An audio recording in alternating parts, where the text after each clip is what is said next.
mal im Ziel. Die Leute sind am Abstayen, wenn wir übernehmen.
Hey Isaac, we're proudly presenting our new Isaac in Egypt rock on. We hope you like it.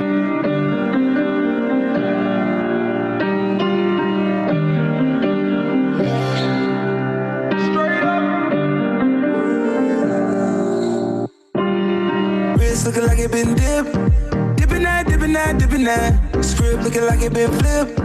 Flipping that, flipping that, flipping that. Pull up in that for my God. Whole squad getting that, getting that.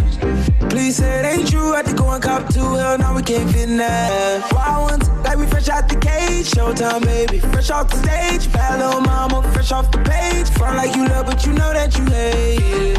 Yeah, you know no better. Yeah, you know no better. Yeah, you know no better. Ooh. Yeah, you know no better. Say you're different, who you kidding? Yeah, you know no better. Ooh, say that talk for the ones who don't know no better. Baby, I know you better. Baby, I know no better. Baby, I know you better. Baby, I know. Baby, I know you better.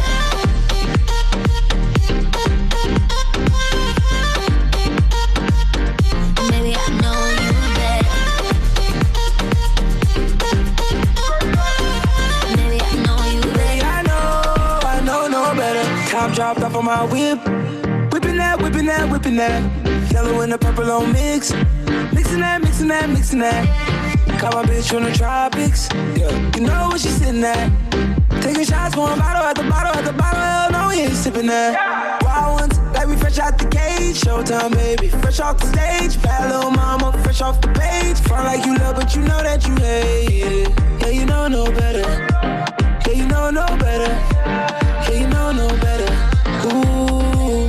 Yeah, you know no better. Say you're different, who you kidding? Yeah, you know no better. Say that talk for the ones who don't know no better. Cause baby, I know you better. Baby, I know no better. Baby, I know you better. Baby, I know. Baby, I know you better.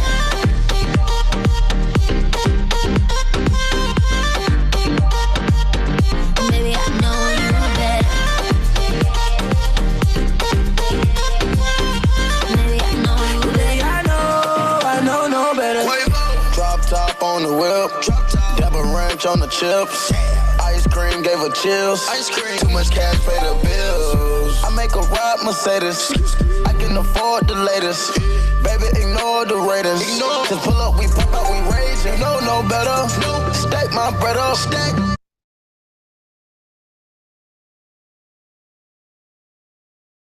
Hello, Glory Panay. This is Khalid Gamal, the MC of Isaac Egypt. This is the roll call of 1920 MC Athar. We hope you like it. Like, share, dance the roll calls in your local conferences, national conferences. We hope you like it.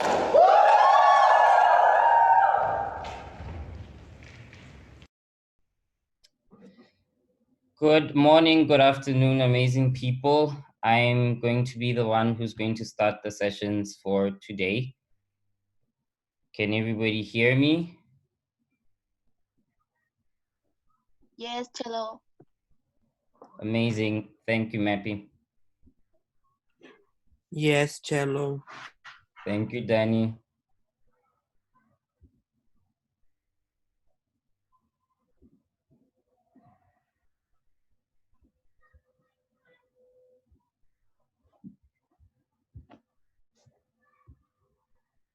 So I know it's a Saturday morning and some people might be tired from yesterday. Some people might be excited because it's the weekend. So just send a heart in the chat if you're like feeling excited, if you're happy, just to show your emotions so we get a feel of the room this afternoon. Well, my afternoon.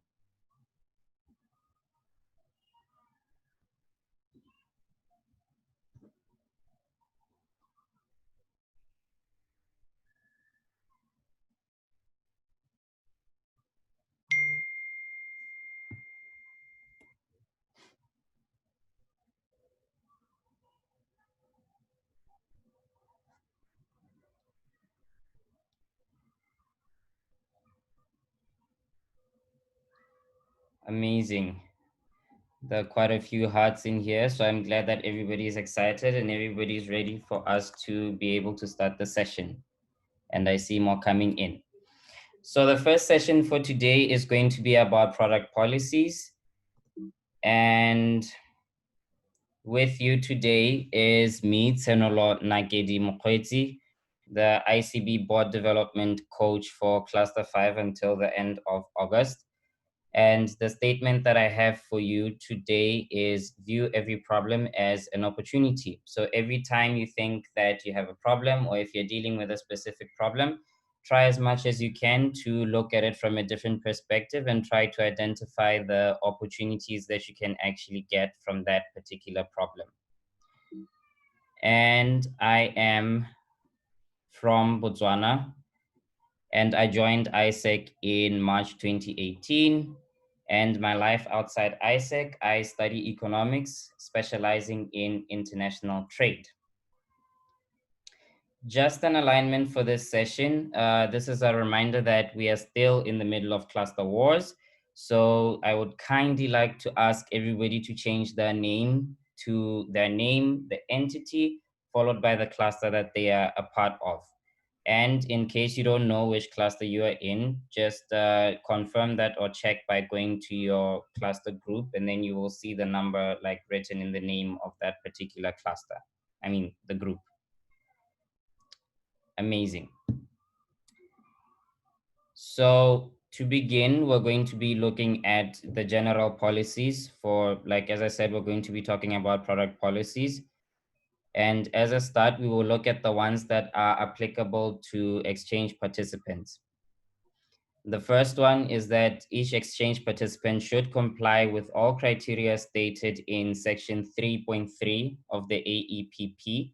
And this is the criteria to be an exchange participant. And for them to take proactive steps to resolve any issues faced by the ISEC host entity or ISEC sent entity, and actively participate in negotiations with the opportunity provider if this is needed. And then finally, they should follow, like this is not the only one, there are more in the AEPP or APIP, but this was just like the summary of the main ones. So the third one there is to follow section 6 of an AEPP document regarding complaints protocols in the case any complaints arise. And this is about the case solving flow. The case solving flow is actually one of the things that will be discussed next week. So stay tuned for that. And then in terms of the ones that are applicable to opportunity providers, the first one is to comply with all criteria stated in section 3.4 of the AEPP. And this is a criteria to be an opportunity provider. Then we have, just like the EPs, to take proactive steps to resolve any issues faced by the ISAC host entity and actively participate in negotiations mediated by ISAC with the EP if this is needed. And then again, just like the exchange participants, to follow section 6 of the AEPP, which is about the case solving flow.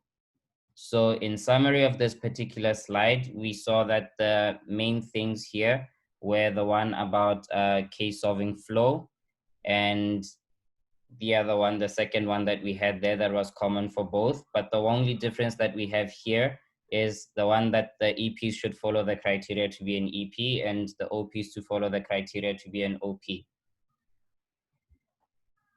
Moving on or continuing with the general policies, we have general policies that are applicable to ISAC, whether you're a host entity or sending entity. And the first one is that you should provide information and assist exchange participants and OPs during complaints or violations identified. So always ensure that you are helping the EPs and OPs as much as you can, and that you are providing them with all of the necessary information that they need. And to ensure the exchange is complying with the national law as well as exchange policies. So yes, we have internal policies of ISAC, but also the exchanges should follow the national law. If you had attended the session not last week, but 2 days ago about the product principles, I had mentioned that like as a principle, all contracts, whether ICX or OGX, should be reviewed by your lawyer. So this is about that, about making sure that the exchange is compliant with the national law. And in case of any natural disorder or crisis or anything that can affect the state of the exchange participants and opportunity providers, check the status of all stakeholders. So when you know that something is going wrong and that could potentially affect these two parties, always make sure that you check on them and see how they are doing and how you can assist if at all any problems may arise. And then we should at all times maintain a constant communication between the sending entity and host entity. Note that here it's constant communication. This is not just communication when you are trying to like approve an EP, but this is constant communication throughout the entire customer flow between the sending entity and the host entity. Then we will move on to the ones that are applicable to the sending entity. And it's to assign a person responsible for the exchange participant. This is the EP manager on EXPA, who will be supporting the exchange participant before, during, and after the exchange, the ISAC exchange. Like I said, this is not only about communication when the EP is being approved, but making sure that there's communication throughout the entire customer flow. And to educate the EPs on the ISAC exchange processes. This includes the leadership development model, the leadership development assessment, and ISAC exchange standards before the exchange is realized. So make sure that the EPs, the sending entity should make sure that the EPs are well educated on all these areas before the EP starts their first day of work in the host country.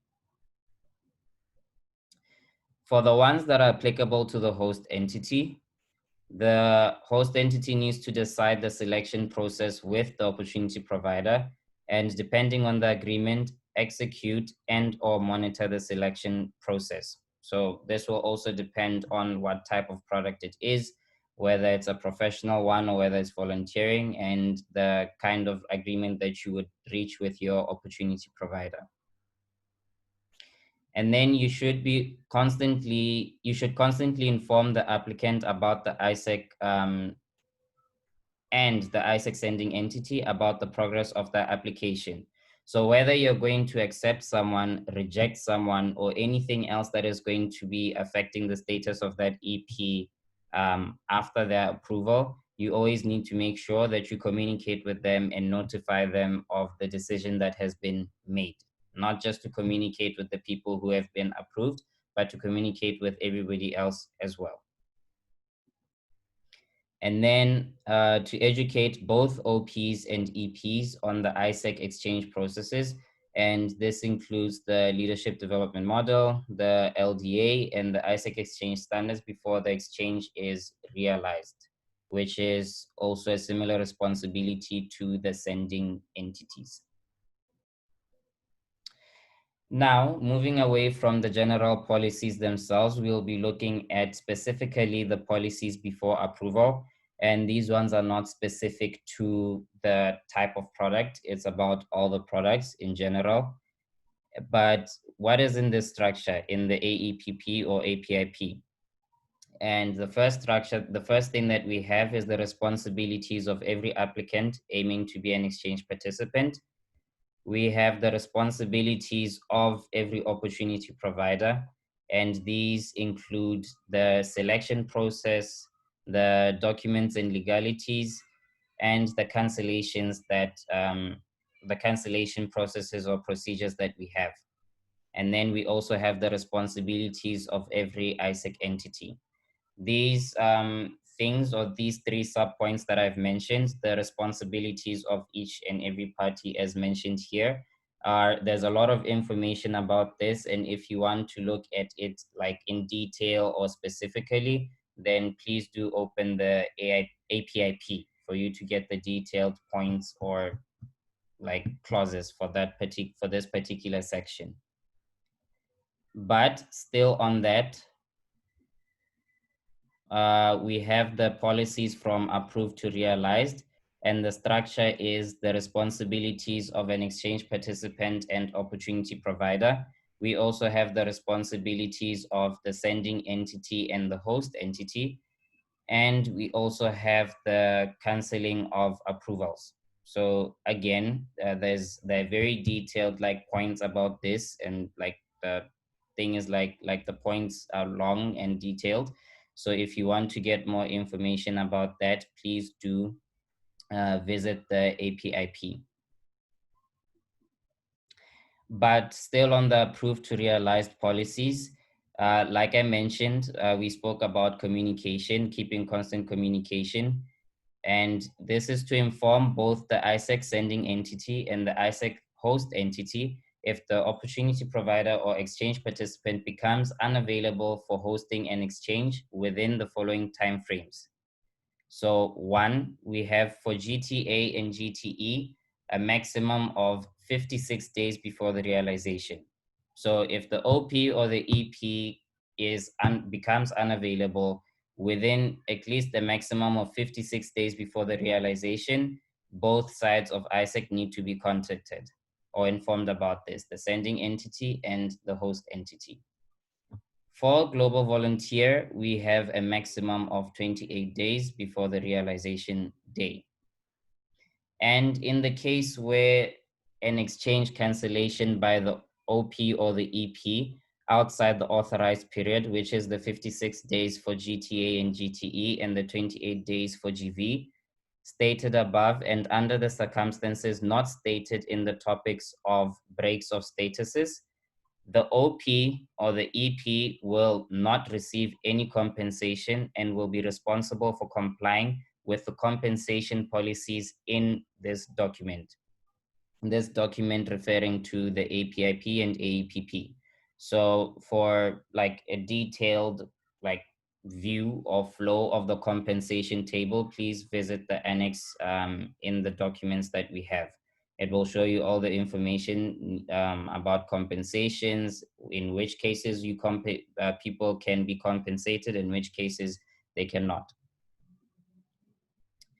So for the policies from realized to completed, we have under the structure, we have the responsibilities of an exchange participant and opportunity provider.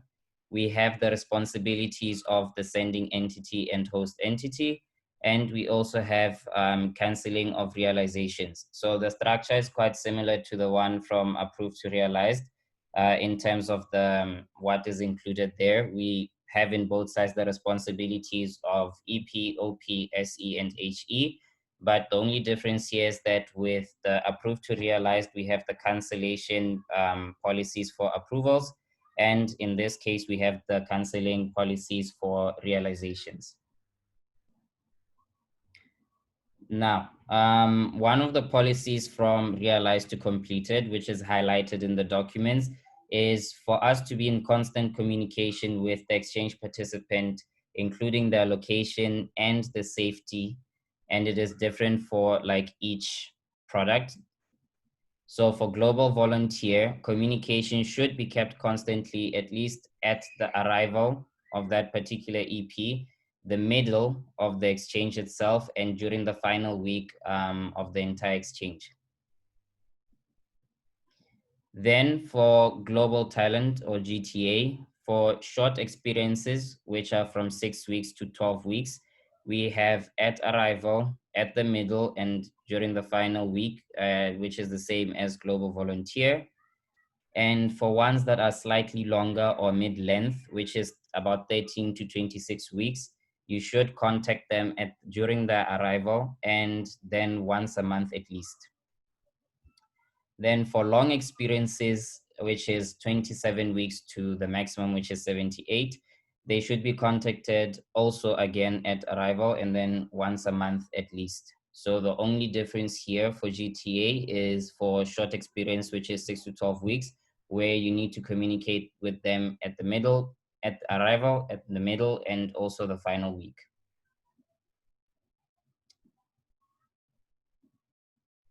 For global teacher, we have for short experiences, which is 9 to 12 weeks, at the arrival, at the middle, and during the final week. And for mid-length, which is 13 to 26 weeks, we have at the arrival, afterwards once a month. And for long experiences, which is 27 to 78, we have practically the same thing. So for both GTA and GTE, for short experiences, which is 9 to 12 weeks, we have arrival, the middle, and the final week. And anything after that is during the arrival and at least once a month afterwards.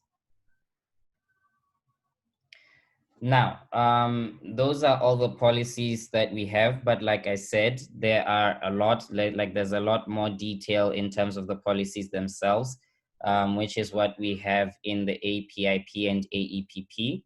But I have like a few call to actions for you concerning this part of like today's session. And the first one is for you to include like the general policies in your education plan to your network. So make sure that your LCs in your entities understand like the general policies that they should be following in order for them to be like conducting these exchanges, or how they should be conducting themselves during the entire process of the customer flow. And secondly is to make sure that you read and understand the approval cancellation policies.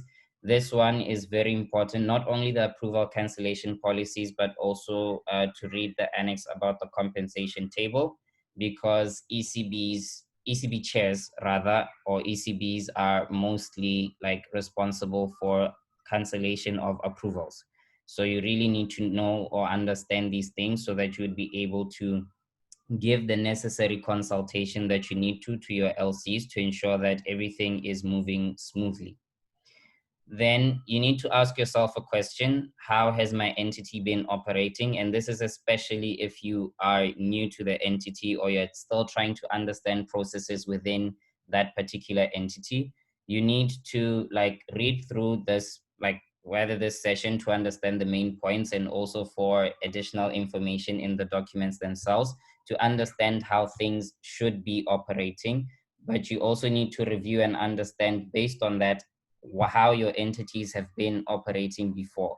If at all there are any gaps that between the policies and how your entity has been operating, and ensuring that all your entities are complying with the product policies. So in summary, review the documents, review how your LCs have been operating or performing, identify the gaps, and include these important areas that they should be focusing on in your education plan, and also to ensure, like with proper implementation steps, whether it is through auditing or whatever the case is, and auditing is another thing that will be looked at next week, to ensure that all your entities are complying with the product policies that we have.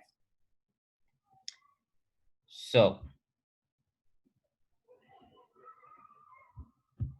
it's not moving. Okay. So that's the final thing that I had for you. If anybody has any questions, please feel free to ask.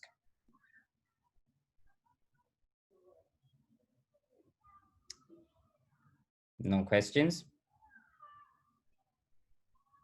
I guess not. Okay, so following this, we are going to have the amazing Lilo, my BD team leader, who is going to be talking to you about the remote feature. Like I mentioned last time when we had the product principle session, that she will be talking to you about that. So I would like to thank everybody for being here for this part of the session. There'll be other sessions, not only Lilo's, but maybe we'll have another one as well after that. So please do stay till the end. And it was amazing to be with you during this particular time. And now it's time for me to love and leave you. Thank you to everybody and goodbye.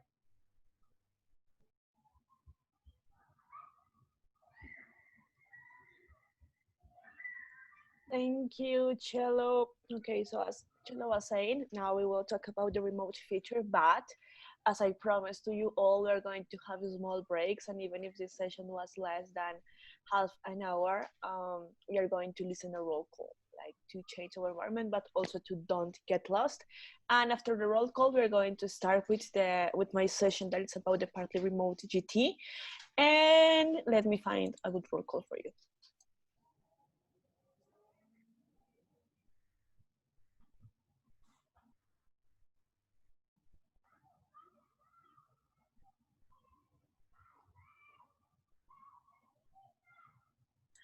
Anyone has a special request, or I can play any roll call?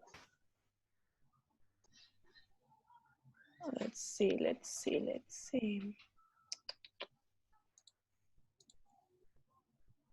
AI 1819, okay. Okay, AI 1819, sorry.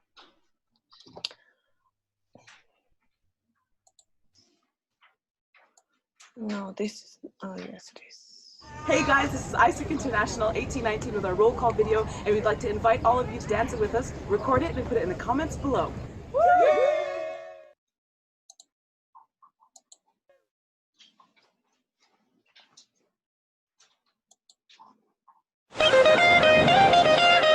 Oh, what a feeling. Look what we've overcome. Oh, I'm gonna wave my flag and count all the reasons we are the champions. There ain't no turning back. Saying, oh, can't you taste the feeling? Saying, oh, we all together singing. Look how far we come now. There's beauty in the unity we found. I'm ready. We still got a long way, but look how far we come now. Hands up for your colors.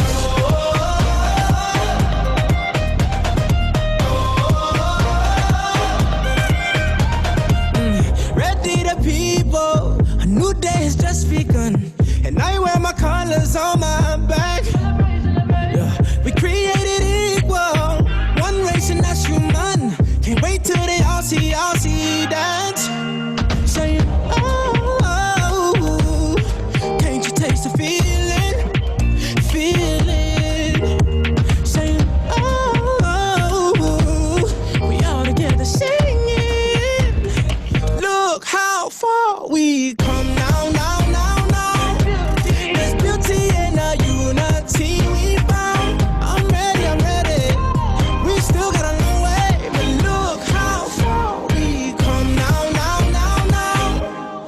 Hands up for your colors.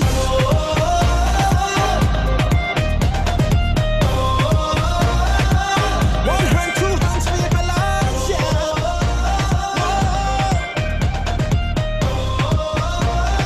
Show your true colors. Here we go. Here we go. Let's put on the show. Let's put on the show right now. Let me see your hands, Lord. Let me see your hands, Lord. Look how far we come now, now, now, now. There's beauty in the unity we found. I'm ready, I'm ready. We still got a long way, but look how far we come now, now, now, now, now. Hands up for your colors. There's beauty in the unity. One hand, two hands for your colors, yeah. There's beauty in the unity. Show your true colors. Here we go. Here we go. Hands up for your colors. Represent your country. Raise your flag. Show your true colors. Amazing. I guess that this was my last official AI roll call when I was a part of any entity, I guess. So now we're going to start. Let me close Hey guys, here. this is ISIC International. Zoom menus always got me crazy. So right now we're going to start, and as I was saying before, we are going to start with the partly remote feature. That it's something that we have very new, and I am so excited to share, since I am the person responsible inside ICB to like have this feature running properly in all entities. And the first thing that I would like to share with you before this is that I don't know, and I never saw Star Wars. Like, this is very crazy. I had to do some research to this close Star Wars. And when I was doing that, I found like I kind of fall a little bit in love with Jobra, and also because Mitch from Brazil is always sending amazing gifts about Jobra in the groups. So I decided to go for one of the phrases that was very, very nice that I will tell you in a minute. I just wanted to share that I never saw Star Wars, and I am kind of running this with Mappy and Valentina. So before starting properly, remember this, we are in the cluster wars, and I need you to make sure that you are naming by your name, your entity, and your cluster, like I have here. My name is Lina Segovia. I am from ISAC in Narnia, and my cluster is cluster 6. So you already know this because I already introduced it to you. I delivered a session in the third day, I guess, yes.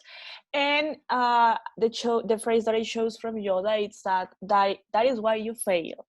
And when I was reading this, it's because Yoda was telling Luke, I don't know who is Luke, but Yoda was telling Luke that he fails because he doesn't trust enough in themselves. So you are failing the thing sometimes because you don't have enough trust in yourself when you can completely do the things. So make sure that the reason why you are failing is not because you are not trusting enough in yourself. I am pretty sure that you can do all the things that you want to.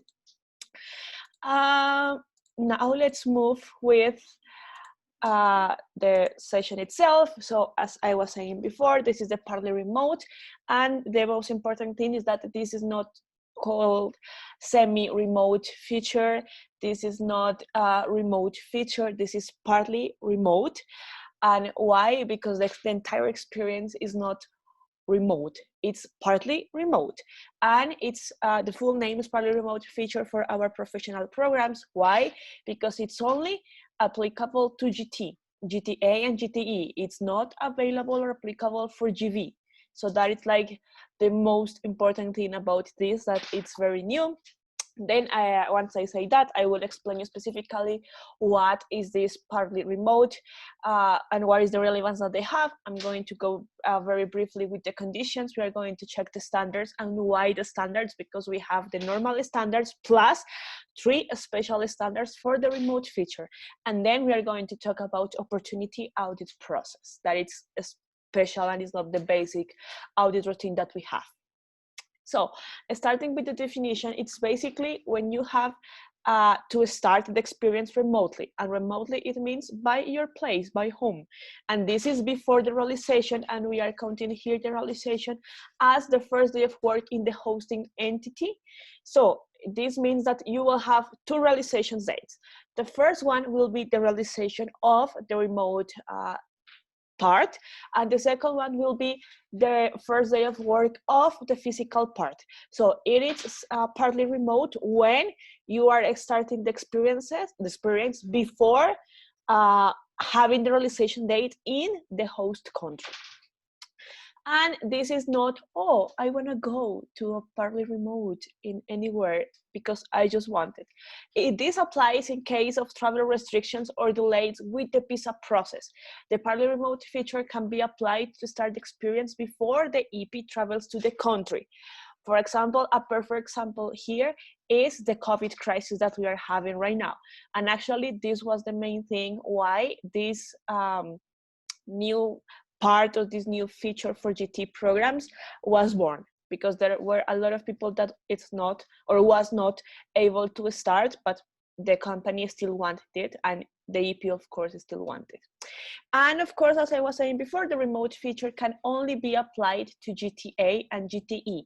It's not for GV, and I want to make very emphasis into this, because we are having some opportunities that are being GV, and they are working with this remote feature, and that it's against the governance system, because it's only applicable to GTA and GTE. And now what this is relevant, because this can apply, or this is for when our customers are having some specific situations as traveling restriction challenges that occur from external crisis or difficult visa procedures, as known as COVID, or not having visa on time. The other one is that when companies ask for remote work solutions to endure a temporary hiring freeze or insufficient capacity to find flexible interns. Anyway, this does not mean that it's only remote. The beginning will be remote, but it will have a component that it's physical too. Another thing is when our companies are interested in testing remote work to align long-term hiring strategies with the trends of the future of the work. The thing here is that this remote feature, or the remote work itself, it's not something that was born because of COVID. Of course, it increased and raised a lot, like very, very a lot. But it's something that was growing already in the last 10 years. So a lot of companies since this pandemic saw the need to evolve in other ways to work, at least while we are having this crisis, and then see how they can accomplish with everything. Again, this experience should have a physical component. And last one, it's when young people are either afraid to miss out on exchange opportunities or are not sure about the feasibility of going on an international professional internship with the current situation of global travel restrictions. So they will see how things are going and so on, and according to how long will be their internship, they will go to have the physical part once the remote is over. And this is good. Why? Because they will get to know the company in advance. They will see how they will have to work. They will get used to the schedules, and they were used to how is the pandemic evolving in this particular case. But remember that it's also applicable when you are having visa issues. That was my phone, I'm so sorry. So now let's go with the conditions. And our official governance documents have a section for remote feature protocol that explain the policies in detail. This means that as the rest of the session, I am not going very deep inside each clause, because our AEPP and our APIP have a specific section to talk about this. And also another thing is that entities are not allowed to offer partly remote experiences to partners and EPs if they are not able to fulfill the conditions. I won't go very deep on the policies, but I will talk about the three main important, because we already know that they're only for GTA and GTE. It's like the goal one. So let's review these three ones. The first one is that a remote feature can only be applied to opportunities with minimum 13 weeks of duration. So if this is very connected with the next one, that it's the maximum of the remote part, it's half of the internship, not more than half. So you can only have remote feature opportunities or remote feature part in the opportunities that has at least 30 weeks duration. And this 30 weeks duration should cover both remote and physical working duration. So the entire JD needs to happen in 13 weeks. Only if you have these 13 weeks, you can start applying the remote feature. And let's take the example of these 13 weeks. The remote phase of the internship cannot be more than the half of the total duration. So you have 13 weeks, you split in half, and that is the maximum that you will have. And of course, there are some situations where you say, oh, I need to have more than half. How can I do? Okay, this is not supposed to happen every day, but can extend beyond half only if the borders are closed or there are travel restrictions as COVID, or visa or work permit is not ready. Only those two circumstances you can have more than half. If not, you cannot. And there is the third one here that it's about payment, and is that all opportunities should offer salary and all EPs should receive salary for the remote part. So yes, it is a GTA, GTE, and it's 13 weeks, 14 weeks, I don't know, 40 weeks. All the internships should be paid. The remote part and the physical part, they should be paid. And you can have two options to pay. The first one is if the remote phase of the opportunity is longer than 12 weeks, the OP should agree to provide online solutions for salary payment to the EP during the remote part of the internship. Bank transfers, Western Union, like any solution for the EP to get the payment monthly for the remote part. And the last one is that if the remote part is less than 12 weeks, the OP should agree to provide online solutions for salary payments to the EP during the remote part of the internship, or the OP should agree to pay the salaries of the remote part of the internship when the EP arrives in the country territory of ISEC hosting entity. This means basically that, or if it's less than 12 weeks, or the EP should pay the OP should pay the EP every month, like with any online solution, or between the EP and the OP, they can agree that the EP will receive the entire bulk of salaries until once the EP arrives to the hosting entity. So this is very important, like for this. Only if it's less than 12 weeks, you can pay in bulk, and bulk is like the entire amount of money, or like online. This anyway, this needs to be aligned with like between the OP and the EP. And now we're going to talk a little bit about the standards, and I will share with you how this was prepared. And is that, yes, we are having the normal 16 standards that we know, preparation, experience, and post-experience standards, but we are also having 3 more standards, or that we were calling them in the beginning as engagement minimums. And what is the difference? The difference between them is that the exchange standards, the 16 ones, will be always the same standards for all the products, all the programs, GV, GTA, GTE. These 3 ones that are number A, number B, and number C are only for the remote part. So yes, you can see this, and you will see that some of the regular standards have another color and a dot. This means that this dot, or this change of color, implies that this standard has at least any simple modification inside their structure, how they're going to deliver, only for the remote part. Once the remote part is over, the standard should be delivered as expected in a regular situation. And about the 3 other ones are specifically checkpoints that they will have before the experience starts and once the experience is already happening. And I will go in detail between them Why? Because if we go in detail with experience one, the change that we'll have to do, it's already things that I said, or things that you will need to align with your EP. For example, for expectation settings, it's not just about how the company will be once you arrive there, or the things that you can expect from the country, or whatever. It's more also about the possible challenges that you will have to live while living a remote experience. How it will be this new schedule, how it will be the time zone, what are going to be your deliverables, and like it's basically making the difference and introducing the EP to the remote phase. For example, the first day of work, as I was saying in the beginning, it will be 2 first days of work. The first one will be the remote one, where of course the hosting entity cannot join the EP to go to the company because it's in another country, but they need to guarantee that the EP will attend to this space. And the second first day of work would be, of course, the physical one. So that is the most important thing here. Or anyway, I will share with you how each standard is going to be delivered, but I will main special attention to the engagement minimums, or like the letters one.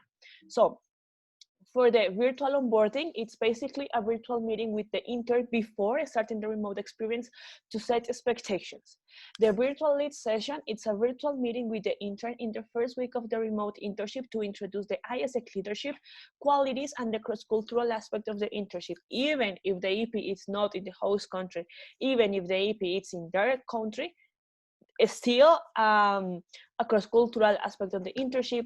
It's very different, and they still get to know what is going on and what is this ISEC plus that they are delivering with us. That it was what Valentina and Mappy was saying on Wednesday in their session. And the last one is virtual checkpoints. At least one time per month of the remote experience to follow up on the experience. And this is not just for the EP, this is also for the OP provider. And when we were creating this, we were thinking, this is something that is very new. And this is something that everyone needs to do at least. Why? Because we are testing, like this remote is not something that is fully settled. Of course, it has their guidelines and everything, but it can evolve or it cannot in the future. So we need to do the things in the best way we can. And for doing this, while we are having the experience itself in the remote feature, we need to understand deeply what is going on. And we need to understand how we can evolve things, or what are the main call to action that we need to have after seeing those touch points. And for this, and I will connect this space with, my mouse is not working. Oh, it's not. With this, there is a hub that we created with AI, with the heads in AI of this partly remote feature for GT experiences, that includes all of these things that I am saying. And I will walk with you in this hub once I finish this OP audit process, and I will give you some little tips. And why some little tips? Because I am the only person that is in charge to audit the opportunities. So I will tell you how I audit them and why, like out of 10 entities, I only pass 2, like out of 10 opportunities. And there is another disclaimer, and in the beginning we had this remote feature as a trial, like as a pilot. Now it's not anymore. If your entity, and this is a frequent coming question, if your entity wants to do remote and they can follow all the conditions, then you are free to go. It's not a pilot anymore. So everyone can do this as far as they fulfill these things. Now, doing this, I just screenshotted the slide that we have in this booklet. Why? Because I just want to make sure that the message is the same. So in this audit process, there are 3 main parts. The first one is the entities. The second one, it's me. And the third one is the developers. The first one, the entities of media opportunities, they can submit it between Wednesday and Thursday. So like every week, the last thing that you should post in them will be by Wednesday night. If your opportunity was submitted after Wednesday, it will be audited the week after, not this week. Why? Because I take a seat and I audit them between Thursday and Friday. The Saturday and Sunday are off, and the developers will tag the opportunities as remote between Monday and Wednesday. So that is very important for you to know. Why? Because these are like how the audit process is going and how we handle to have an opportunity available to be remotely working or being rejected. And I already said this, so now we are going to check two different sources. I cannot exit my screen. Okay, two main sources. And the first one is this booklet that I will share with you. Anyway, you can go to the ISEC Hub, Squarespace, and there you will see all of these things. So, for example, let's go. There is a full booklet of all the things, but there is also mini booklets of all the topics specifically that you want to check. So, what are the standards and customer flow partly remote? It's the one that we are going to check very briefly to show you how the standards are like very clear in this part and how you can go and check them because everything is so clear. I am using Karina's account sometimes. And here, this is the thing that I was saying. Our first thing, that's the customer flow, it will be a little bit longer because we have a longer preparation phase since we are having two parts to prepare. And also there is two experience first days of work. So it's kind of split in half, the physical part in the remote one. And now let's go with the standards. You have this explanation here, and once again, standards are marked with a dot, are customized or edited according to the partly remote experiences in the following pages. Once the experience is over, the standard should be delivered as like if it was a regular internship, and by regular I mean a physical one. So for example, here you also will see if the standard was changed or not. So here, of course, it was changed. So for example, the ongoing preparation seminar, you have the normal things, of course, needs to happen before the starts the internship, the remote part, and you will need to add at least how it will be the working remote conditions and how it will be the usage of platforms, of tools, or different accountability, like all the things that the EP needs to know while working into this. And another one, of course, will be the duration of the remote period and the starting date of the physical period. So that is something that they need to have very clear. The insurance will be only for the physical part of the exchange. The expectation settings, it will still the same, plus they need to align what I was saying, challenges and struggles of the remote work and virtual communication, specifically with logistics, and the difference and similarities between the physical part and the remote work, because they can be different, but they cannot also. And this is very important. Visa the same, arrival pickup the same, accommodation the same. The IPS, of course, it will have before the internship start, and they need to align something different that will be the time zone and traditional working hours. Why? Because maybe they are located in another zone, so they have another GMT, and they need to align this, and also how it will be the working hours for them. So it's not just like, oh, I am working remote from my home, so I can spend any 8 hours of the day, that can be split every 2 hours or whatever I want. No, the ideal scenario is for you to have like a schedule of working hours that also will follow once the physical part starts.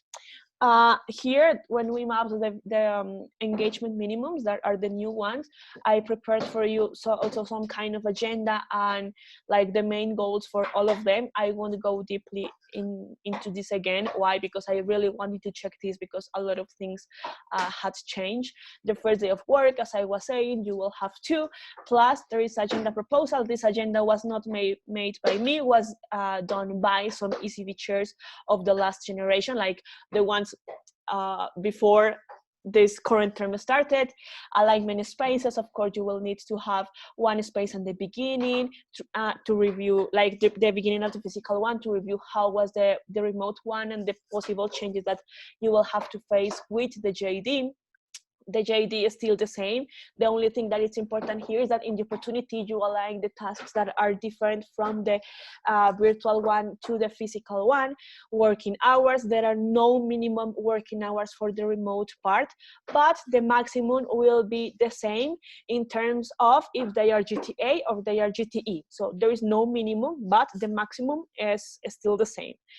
About the duration, it's about the 13 weeks that I was telling you, and that cannot exceed the 50% of the entire internship, unless you will have these certain circumstances that you have also the virtual checkpoints, the agenda, and like the main goal of this, how like the time that it will take, and so on. The benefits, they need to offer salary for the full duration of the internship, and I already told you how the payment can be done. The part of support will be the same, and the brief with ISEC, of course, we will have to see how it will be the feedback, evaluation, and improvements of the remote feature in the exchange. So that is basically it. And now I will tell you how I am auditing these opportunities. Remember that this is going to be audited every Thursday and Friday. So the entities will have to fill a form. They have access to the form. If you want to check the information that the form is asking to you, you can go to this same hub that is in the ISEC hub, and they will see the form. And also, this is not very secret, this sheet. You can go and check it every time you want, because it's also in the hub. And this is the things that I am taking into consideration when I am auditing. So when you submit the form, the slot that is the starting date for this part needs to be the same. It cannot be, oh, I started on January 5th, and in the opportunity it says that it's January 6th. It needs to be the same. In the role description, the ideal is for you to explain if the OP it's being partly remote, so it has a component that is remote and a component that is physical, so they need to explain this. Also in the role description, they need to mention how long it will take, and this is creating confusion in some entities, and I want to align this with you. Yes, you have the remote duration. So, oh, this remote part, it's expected to last, I don't know, 13 weeks. Plus, you need to add when is the physical part going to be, because it's different that, oh, it's lasting 3 months, and then one, you have a break, you have 1 week off, you have what? You need to put when the physical part is going to start. And of course, this thing about the salary, if it's going to be done in bulk, that it's when you have the entire amount of salary together at once, or if it's going to be online. And of course, you need to separate the responsibilities that are physical and that are remote. And as you can see, this is creating a lot of chaos, like a lot, because they are just putting, oh, this can be done remote, so what can be done physical? And I am a very detailed person, so I take a lot of attention into this. So make sure that with your MCs that is responsible, like generally the IGT ones, that they need to separate if the responsibilities are the same while having remote and having physical, then right. All the following tasks can be done remotely and physically, and that's it. So once we have this, I send an email if it's rejected or if it's confirmed, and we send it to the developers. And what are the developers doing? They basically are tagging the opportunities as remote. And this is some call of attention for you, and is that we cannot have, and it's not okay to have opportunities that are not tagged. What does it mean that they are tagged? That they pass the audit process, and the developers, as known as the expo team, will mark them as remote. So if you go right now to check, for example, this first opportunity, you will see that there is a box that it says partly remote. And also some filters on Expo will allow you to check that it's partly remote. So you can also check the results, like how the statistics are going and how they are not. So this is very important for you. So my tips for you are be super detailed, because I am being super careful with this in terms of that. This is something that it's new. This is something that also can bring a lot of risks. And this is something that it needs to be as clear as possible. So make sure that you are following this. Of course, I have some call to actions for you to end this session. And the first one will be, is your entity running a partly remote GT without reporting it? This is not something that, oh my God, we are closing your entity. No, we just need to know this, like, to see how things are going, not just to punish you in case you are not doing this. If you have right now an entity, you know that your entity is running a partly remote and they are not reporting it to us, and when I mean us is by ICB and AA, just fill the form and there is a space to write notes. You can easily put, oh, we are already running this. There is an EP in Realize already. So let us know what is all of these things. The main call to action here for you is, have an answer for this. Is your entity running a partly remote GT without reporting it? If yes, fill the form to review what are the terms and tag it as partly remote. So you review the terms, you fill the form, I audit it, and then I send it to the developers, and everything will be super clear. If not, align with your entity the conditions to run it. As I said before, any entity can run partly remote GT. Just they need to follow the terms that are mentioned in the governance documents, but also that I mentioned the most important four ones here. Another call to action is for you to know, is your entity running a partly remote GV? If yes, stop it, because you cannot do it. That it's against all possible documents, and I will say that probably all possible clauses. If not, don't even think about it. This is not a possibility, and this is so bad. And the last call to action, I'm sorry, is that memorize how to add opportunity plus pass my audit, plus the ICP audit. And this is a checklist that also it's not a secret. You can find this into the hub. I tried to make this session based on all the things that you can find in the hub so we can have the same message. And this is the checklist.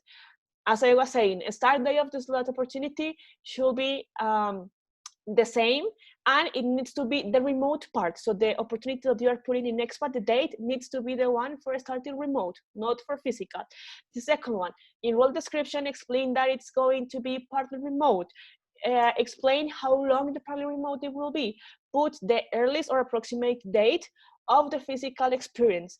Explain how it's going to be the payment. And of course, explain or divide or mention which are the tasks that you will have to do remote and you will have to do physical. If the tasks can be the same, just write that they are the same. It's easiest as that. And that is like everything. I will of course share with all of this material. It will be in the class of today for the cluster words, because that is your privilege. And again, this is not a secret. If you want to see if your entity has any opportunity there or something, you can easily go and check it. If you go here to the hub, you can see the form and you can see the audit stuff here. Here, submit your OPs here. So this is like the form, and check the update status here. This is the same spreadsheet that I have here. Also, there was a consultancy delivered by ESGI from AI. So there is all the questions and all the answers. The consultancy, it's a call recording, so you don't have to see it all, because ESGI also wrote the minute when she's answering each question. So it's very easy for you to check, and everything is here. This is very important. Keep in mind that you cannot run partly remote unless your opportunities are marked as partly remote by ISEC International. And for that, you will need to follow the process. That is the thing that I was saying. You need to submit the process. You need to submit the opportunity. I will have to audit them, and then I will send it to the developers. So that was it. I don't know. Oh, yes, there are some questions here. Must the salary be the same for both phases, or can it be different? The opportunity that we have right now has the same salary. Why? Because the EP will have to follow, again, some JD, some activities. They also will have to follow a schedule. So it's basically the same, but the EP is working virtually. So that is like the only difference. So the ideal will be for the salary to be the same. What if an EP got approved early for a GTA and now up is with remote work? Okay, so the thing is that the remote work, it's the first phase of the experience. is the first like part of the experience, and like after the remote part, it will be the physical part. So I don't know how an EP can get approved for remote without the OP being okay with remote. But there is any possibility of it? Yes, you can do it.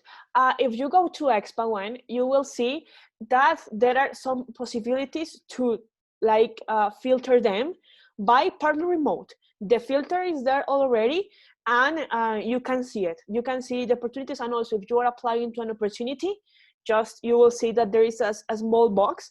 Actually, there is here there is the booklet.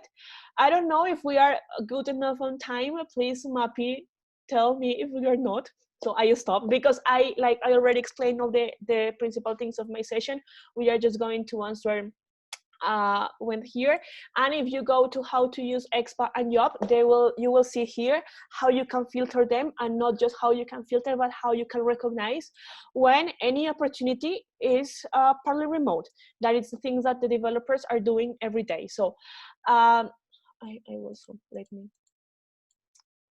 see. So you have the opportunity, and then you will see more filters, and here you will have that it's partly remote opportunity. So there is, yes, there is this filter, and also for statistics, this is the tag that I am saying, this small box here, that it's partly remote next to the location. So that it's the filters that we have right now that you can easily use. Also, there is a disclaimer when you click on the partly remote label. This is how to add the opportunities. So this is basically the audit process. And if you want to filter, so that was in the YLP, and here is in the Expa. So you go to the opportunities and you click on more, and then you will have the partly remote. And you can see the opportunities or applicants for partly remote only. So that is basically it. As I say, this hub, it's super complete. So you please go and check it, and remember to let me know if you find any opportunity that is partly remote inside your entities, or even if it's not. The thing here is not about to sanction them because they are running GT without us knowing. We need to know, yes, but right now we are getting these results to see how this can be implemented, to see how we can evolve it, but also to see the numbers, because when this COVID crisis came, it was such a mess. Like, we had to break a lot of realizations, to break a lot of approvals, because in that moment remote was not something we was able to do. It was something that was not think at all, and it somehow fucked our processes. And right now we want to see what is the real impact that we can have with this, and we need to know these opportunities. So please let me know. You can email me, you can text me, whatever, with these opportunities. If you are an ECV chair and you find that there is any other entity that is doing this and it's not tagged, also share the code with me, with your cluster coaches or whatever. But the ideal for us is to map, because this is not something settled. This is not a new product. This is something that we are running to see how it can go. So nothing is fully settled, but remember to follow the conditions. I don't know if there is any other question. If it's yes. One last. Okay. Oh yeah. How will you apply for remote in pilot entities? Yes, like, there is not pilot entities anymore. Like, it was when we were starting to do this, but right now, at this point, any entity can do this partly remote GT. And the thing is that the only, there are other requirements, but the main thing is that they need to follow the guidelines that we have in APIP and AEPP. Oh, full remote. No, there is no full remote. There is no full remote. Why? Thank you, Marks. Because we need to have like a very strong multicultural component. So it's not a possibility to see full remote. Also, that it's explained in one of these booklets, that full remote, it's not a possibility. The maximum will be like half or extended under certain conditions. And I guess that's it. One question that I received one day that it's connected with this one is, what happens if we cannot get the visa process, like, by the end? or it's so delayed that we cannot follow it? Or what if the borders are not opening and we are already partly remote? That is something special. In that case, like, all the opportunities should have to be the same, but it's not ideal, and also it's not frequent, because we are mapping how the airports are behaving and so on, and they are opening on time. And the visa, it's so weird to have like a very long process, like of a year. So that is full remote is not a possibility, unless it was something that definitely we couldn't control, that it's so weird to happen. Yeah. Any other question? Remember that you also can ask in the form that Mappy, very nice, will send it to you. Thank you, Mappy. And we are going to have them, all of them, answered by today. So that was it. I guess I took way too long, more than expected. But sorry, I have to say all of this, and also your questions were very important. So saying that, I will give the mic to our next Fasi, and I will stop sharing screen. Okay, hello everybody. I'm gonna give like a 3-minute break because I know it was a lot of information. So I'm just gonna put one roll call, if this allows me. And then we can start. It's gonna be, my session is gonna be really fast, so don't worry, it will be really, really simple. So I'm just gonna play this. Oh, I forgot to share my.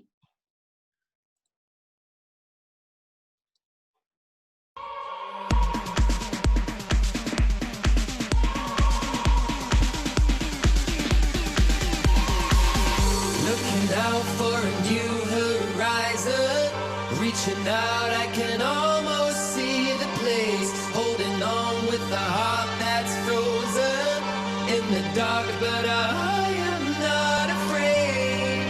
No, I am not afraid. We'll be free, but I don't know where we're going. You and me, this is our life and we own it, like lions in the wild. Like lions in the wild. Like lions in the wild.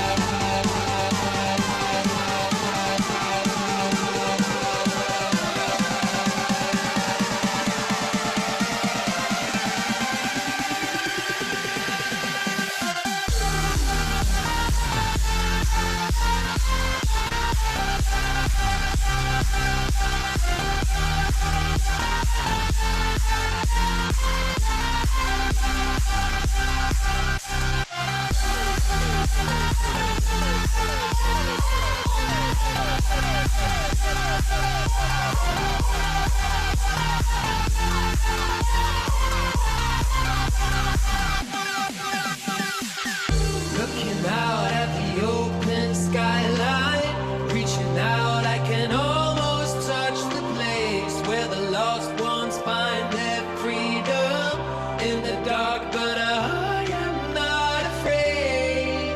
No, I am not afraid.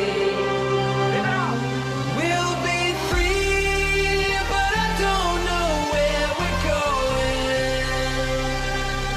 You and me, this is our life and we own it, like lions in the wild.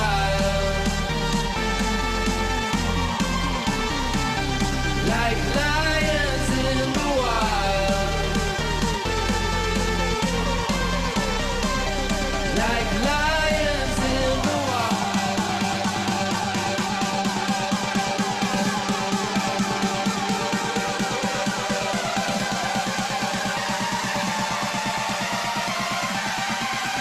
Like lions in the wild.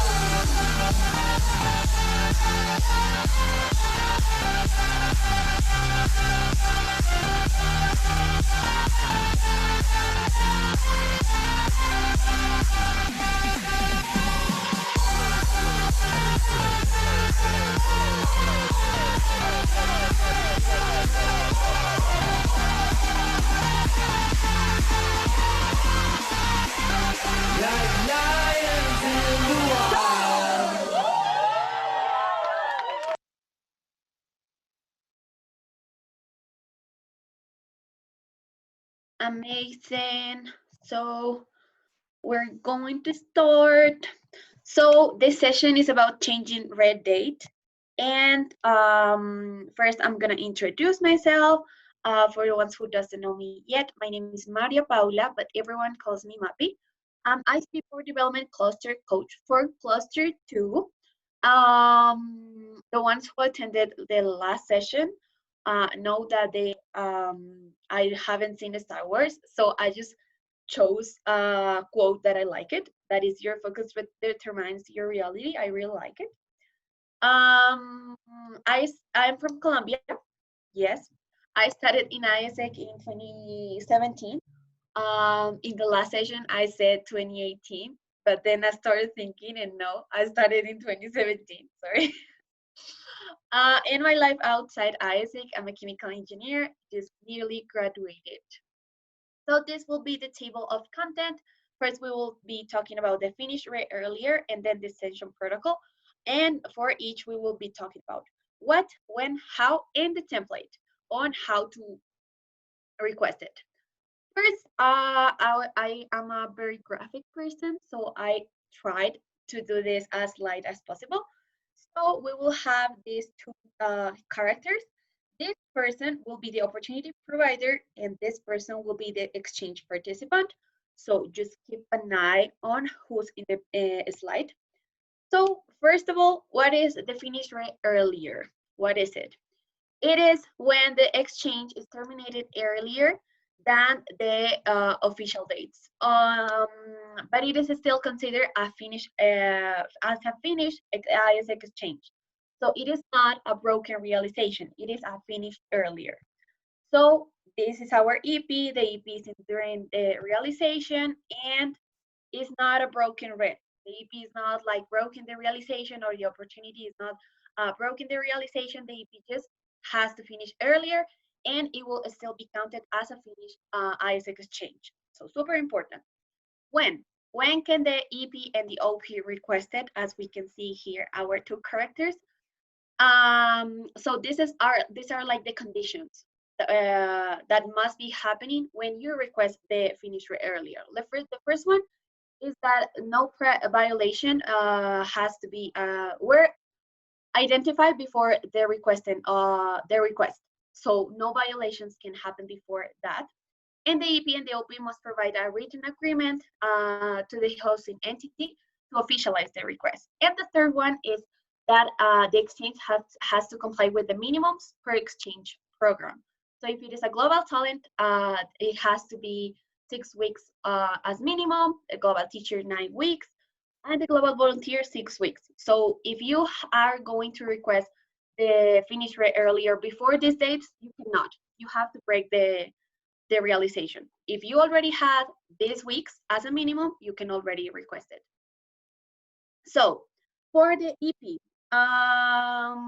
when can the EP request it? When the EP has an emergency in the family, something related to an emergency, when the EP becomes ill and the situations can be dangerous. In these two, you need to show a proof of that to the hosting entity. And the third one is when the EP may be put in danger for an emergency, war, natural disasters, something related to like a liability. And when the OP can request it. When the OP declares a bankruptcy on it, or it is sold to a third party and cannot continue with the exchange, you can do it. He can request it.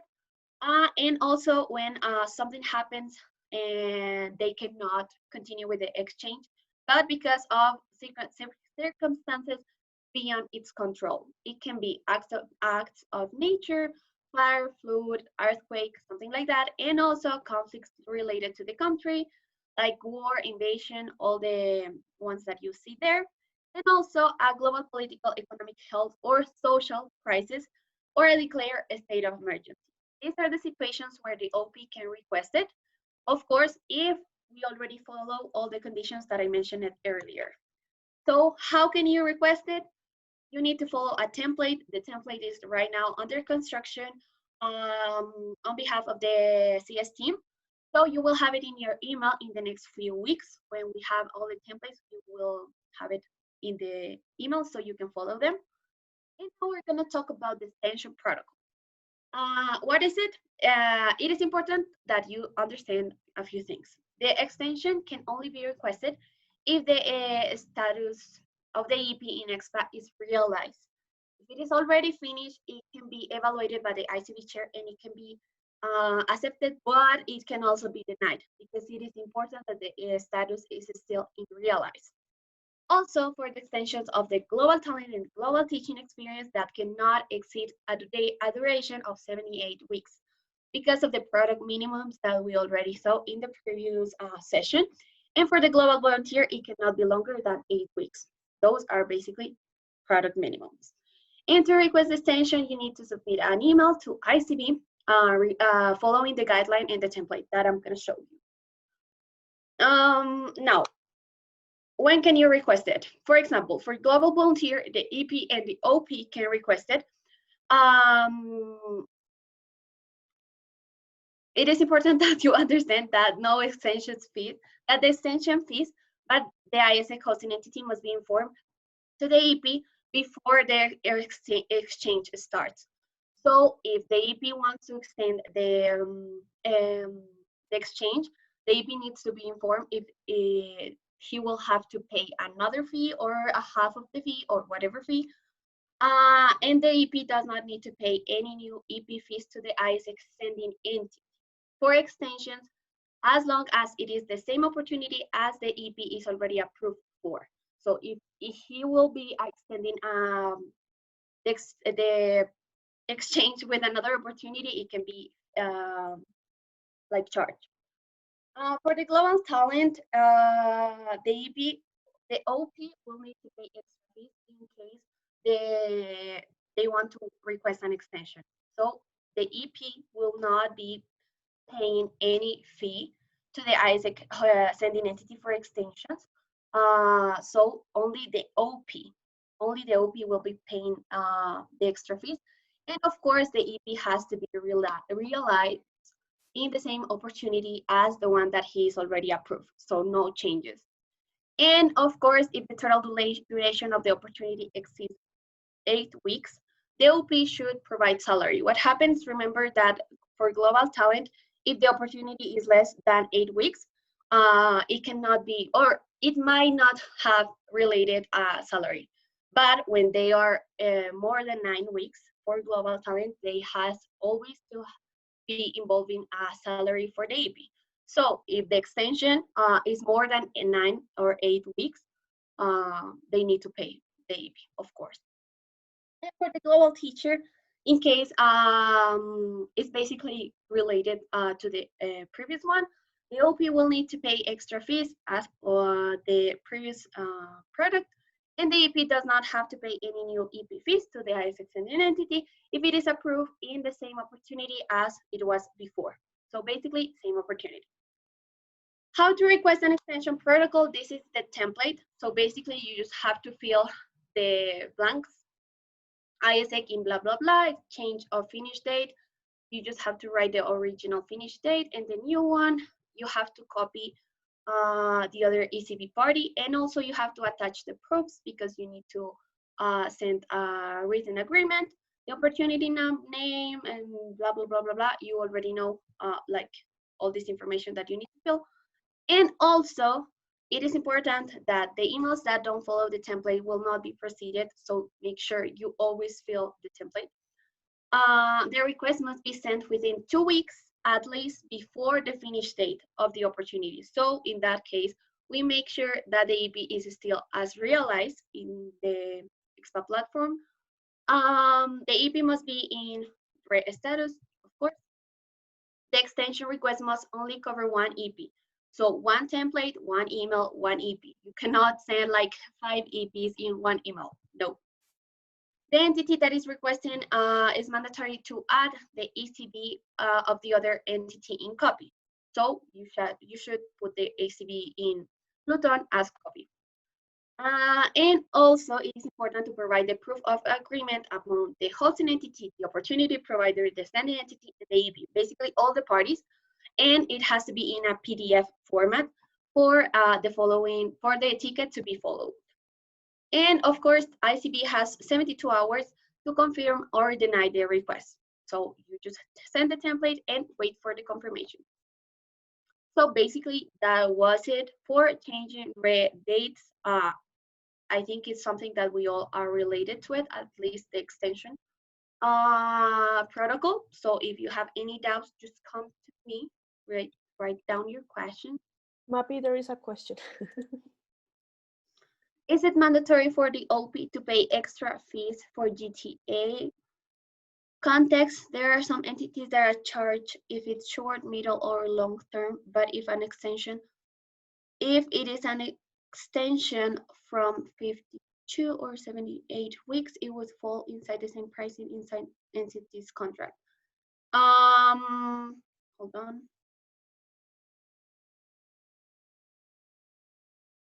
I think, and Lilo will have to correct me, it is up to the entity to define the amount. So there are some entities that charge an amount. There are some entities that don't need to charge any, or there are some entities that they will charge the other, like the same fee. So for me, it depends on the entity and the contract that you are telling. But I don't know if Lilo wants to add something or if I'm wrong.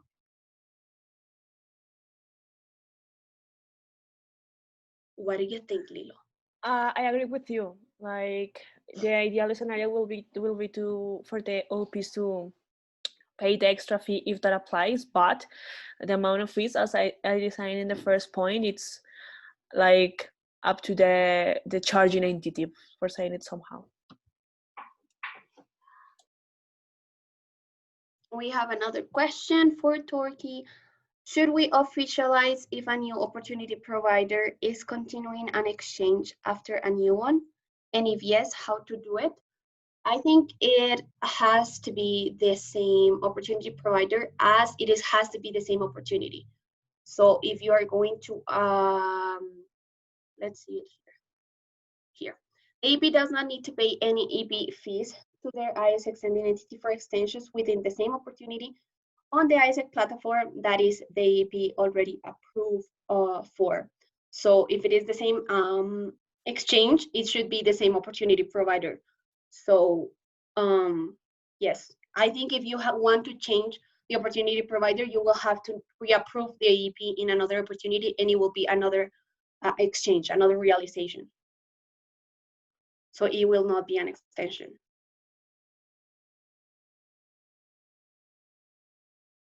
Any other question? Maybe yes, maybe no. This is your moment. You're welcome. No more questions. Lilo, do you have any other question? No, I do not have a question, but I do have a comment, and it's that today is the last day of the first week, but this doesn't mean that the entire boarding is over. We are going to see you next Tuesday, Wednesday, Thursday, and Saturday. So it's very nice. We are going, like I was checking the form and only 2 questions are left for an answer. If there is any other question that you would like to submit, just fill it here. We're going to answer it here so everyone has access to it. See you in the same channel, same time, same day, but next week. And the next week is going to be very important because we are going to talk, like today we give you the first step, today and this entire week we give you the first step. The next week will be how you can implement this and like the relevance beyond it. So it's going to be about audit, it's going to be accountability, it's going more about to be governance than the introduction that we were giving to you. That it's it. Of course, I was seeing some comments about cluster awards, so pay attention. I just want to make a disclaimer because some chairs have been texting me that they are so sad because their score is low or whatever. Do not worry, because we are only counting the chairs and the first 12 hours, so it's fine. If like there is a cluster that I won't say which one, but it has a lot of members filling it, and of course the members have their score and like the time and so on. So probably you will get surprised by the last day. We're going to announce the winner by the last day of this onboarding. So don't be sad and keep pushing people and yourselves to fill this form, this test, because it's going to be amazing.